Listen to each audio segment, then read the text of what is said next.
terrible time that had been. A messy, highly publicized divorce, and 6 months later, the sudden death of her father, whom she'd adored and tried so hard to please all her life. When Jordan had called to pay his condolences, she'd stupidly accepted his invitation to dinner. She'd been flattered by his attention, even though she'd known him since they were children. Back then, he was the shortest, runtiest kid in the crowd, the one who always had to run to catch up with the gang, who got chosen last for teams, got picked on most, had to beg to be included in their games. He was a born loser.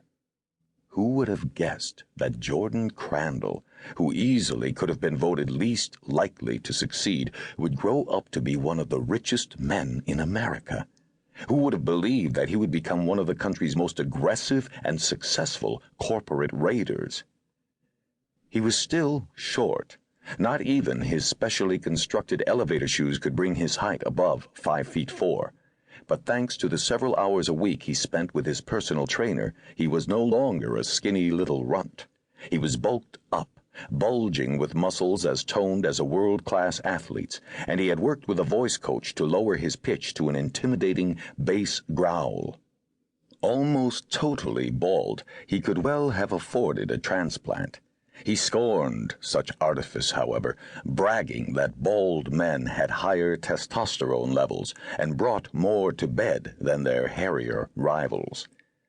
For old time's sake, because she'd taken pity and paid attention to him when no one else would, Jordan considered her a friend. He didn't have many, though his calendar was crowded with appointments for lunch and dinner, and, in an odd sort of way, Hope was fond of him.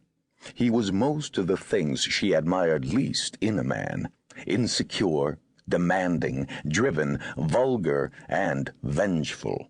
But out of respect for their shared past, she tolerated his failings and overlooked his indiscretions, even going so far as to defend him publicly within their intersecting social circles when the chorus of disapproval got too loud. He appreciated her loyalty. He sent her roses on her birthday, offered her investment tips, none of which she ever followed because she already had more money than she knew what to do with, made uncharacteristically generous contributions to the charities she supported. The one and only time she had asked him for a favor, he had readily exerted his far-reaching influence and pulled the necessary strings. Now she cursed whatever crazy impulse had led her to use his connections. How's the newest addition to the federal court system? Keeping you satisfied? Because, if he's not... Paul's fine, Hope cut in. We're very happy. As a matter of fact, we were just getting ready to drive over to the village before the grocery closes. Jordan snorted. Don't you know that's why God gave rich people like us servants? To run our errands. And it's only 5 o'clock. You have plenty of time. This isn't New York City, Jordan, she said. We're in the country. People eat dinner at 6 and go to bed by 10. You wouldn't catch me wasting my time in that hellhole.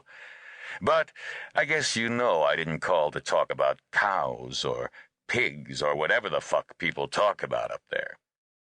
Have you fessed up to Paul? Shared with him that little package I sent you? She thought she heard a floorboard creak. Glancing nervously in the direction of the bedroom, she lowered her voice. You're bluffing, Jordan. There's nothing there you can use to hurt Paul. Just watch me, Hope. I could have him brought up on charges, destroy his career. The evidence all points directly at Paul. It's so touching, isn't it, how Paul stepped in to save the family's honor? You don't know that, she began. God damn it, Hope. Don't be naive. His voice boomed out at her. The point is, I cashed in some very important chits for you and the Honorable Judge Paul Murray. All I'm asking for is a little payback. Paul's no dummy. He couldn't have gotten as far as he did before you came along without sucking up to the right people. He knows damn well how the system works. I'll see what I can do.